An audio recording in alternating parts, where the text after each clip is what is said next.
लोकसभा के अध्यक्ष श्रीमान ओम बिरला जी, राज्यसभा के उपसभापति Harivansh ji,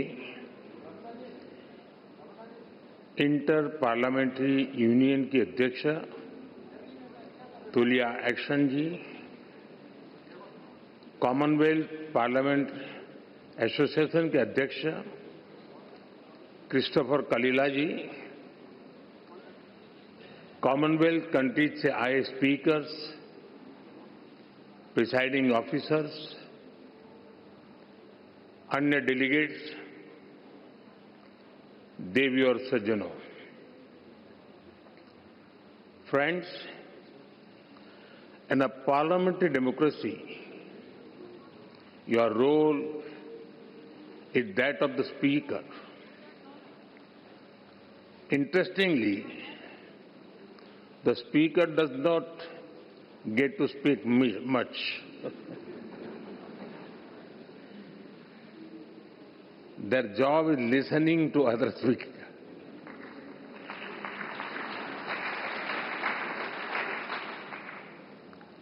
And ensuring everybody gets a chance. One common thing about speakers is their patience. They handle even noisy and over-enthusiastic members with a smile.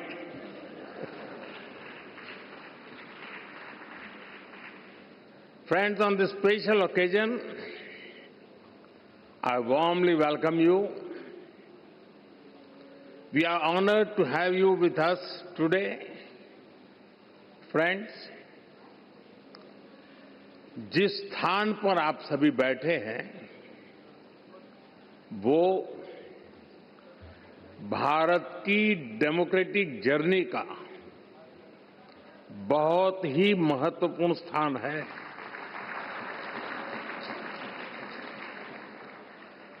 गुलामी के आखिरी वर्षों में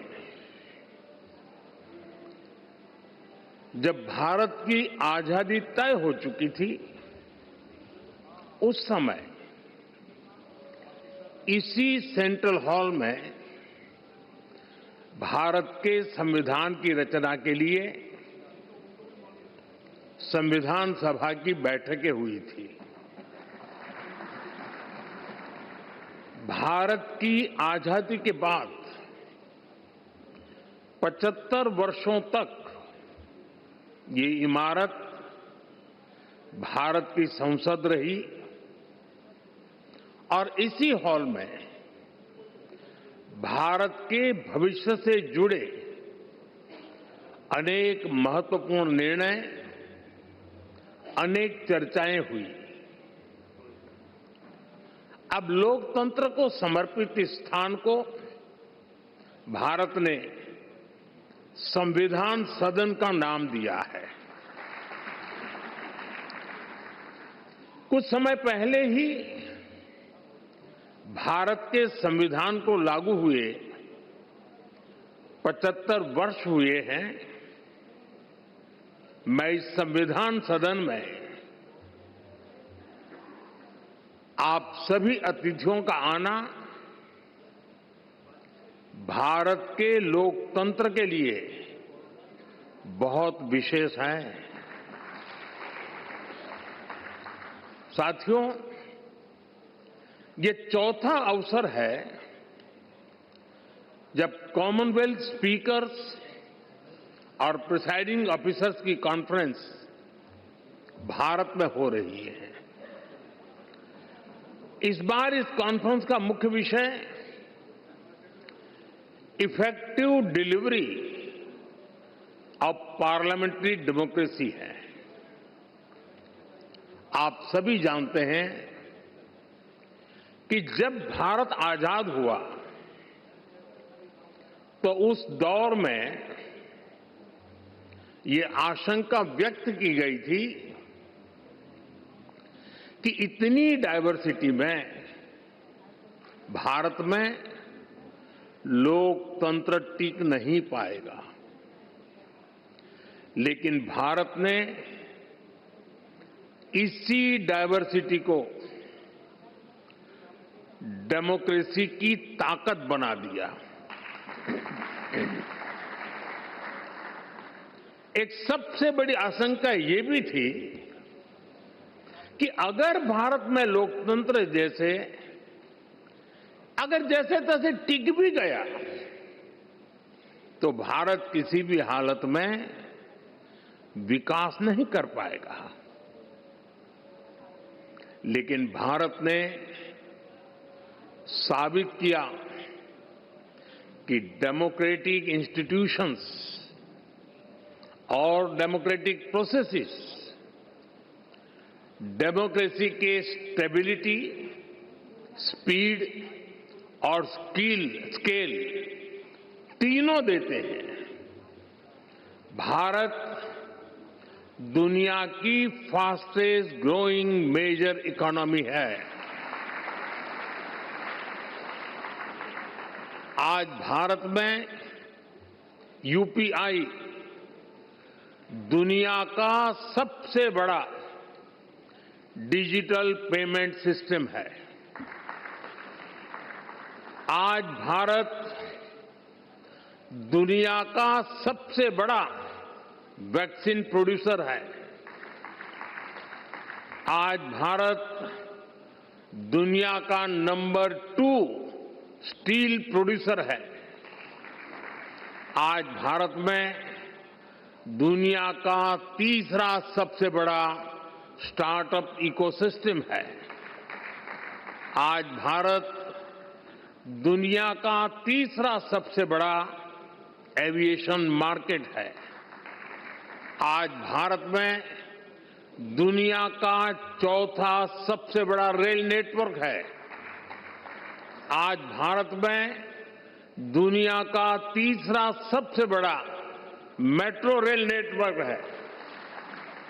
आज भारत दुनिया का सबसे बड़ा मिल्क प्रोड्यूसर है।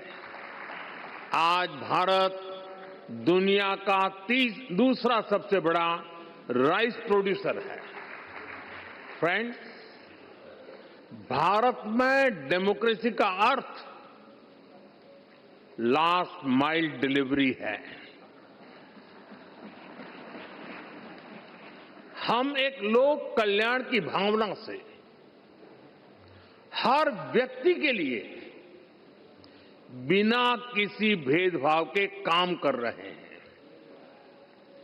और इसी लोक कल्याण की भावना के कारण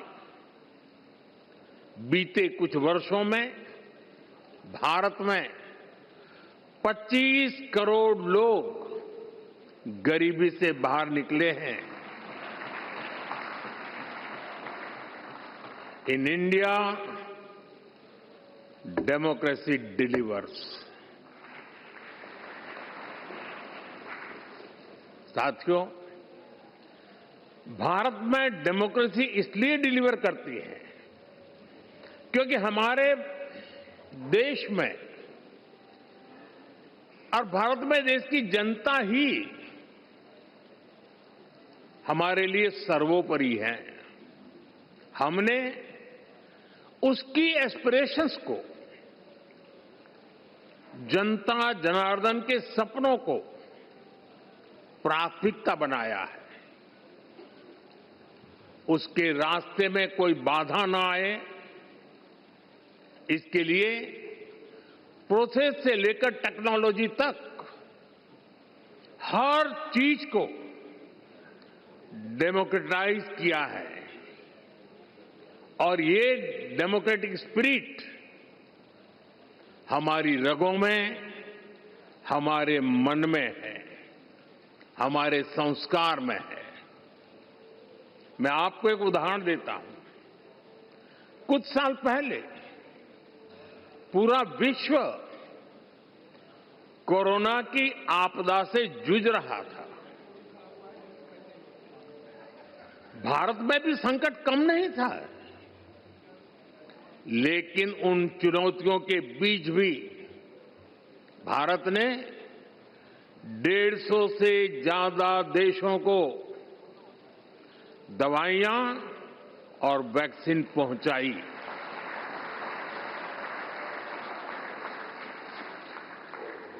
लोगों का हित, लोगों की भलाई और उनका कल्याण, ये हमारा संस्कार है। और ये संस्कार हमें हमारे लोकतंत्र ने दिए हैं। Friends, many of you know India as the world's largest democracy. Truly, the scale of our democracy is extraordinary. Consider India's general elections held in 2024. They were the largest democratic exercise in human history. Nearly 980 million citizens were registered to vote. This number is larger than the population of some continents. There were more than 8,000 candidates and over 700 political parties.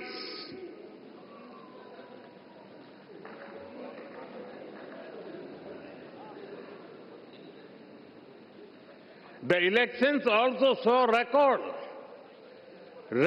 participation by women voters.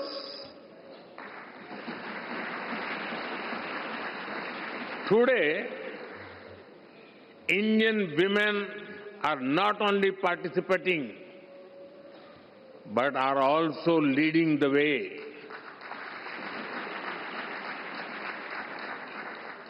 The President of India, our first citizen, is a woman. The Chief Minister of Delhi, the city which we are in right now, is a woman. In rural and local government bodies, India has about 1.5 million elected women representatives.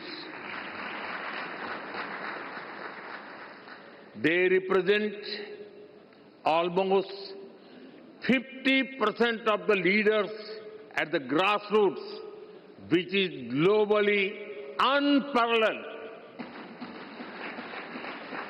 Indian democracy is also rich in diversity. Hundreds of languages are spoken. There are over 900 television channels across different languages. Thousands of newspapers and periodicals are published. Very few societies manage diversity at this scale. India celebrates such diversity because our democracy has a strong foundation. Our democracy is like a large tree supported by deep roots.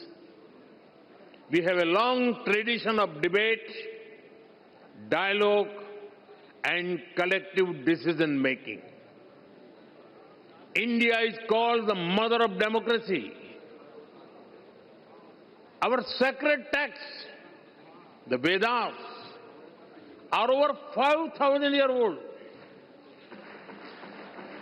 They refer to assemblies where people met to discuss issues.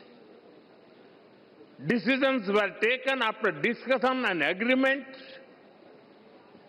We are the land of Bhagavan Buddha. The Buddhist Sangha used to have open and structured discussions. Decisions were taken through consensus or voting. Further, there is a 10th century inscription from the Indian state of Tamil Nadu. It describes a village assembly, their work with democratic values. There were clear rules for accountability and decision making. Our democratic values have been tested by time, supported by diversity, and strengthened generation after generation. Friends, Commonwealth की कुल जनसंख्या का लगभग 50% हिस्सा भारत में बसता है।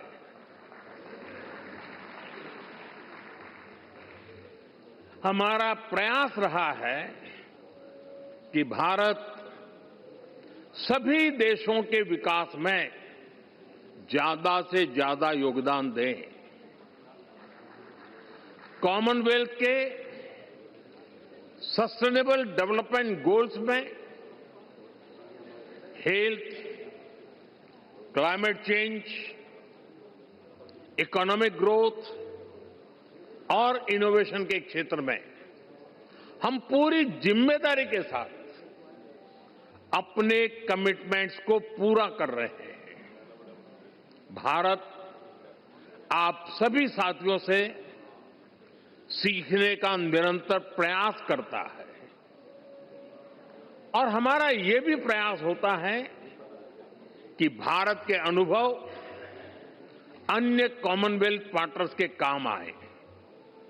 Friends, आज जब दुनिया अभूतपूर्व परिवर्तन के दौर से गुजर रही है, तब ग्लोबल साउथ के लिए भी ये नए रास्ते बनाने का समय है। भारत हर ग्लोबल प्लेटफॉर्म पर ग्लोबल साउथ के हितों को पूरी मजबूती से उठा रहा है। अपनी G20 अध्यक्षता के दौरान भी भारत ने ग्लोबल साउथ की चिंताओं को वैश्विक एजेंडे के केंद्र में रखा है।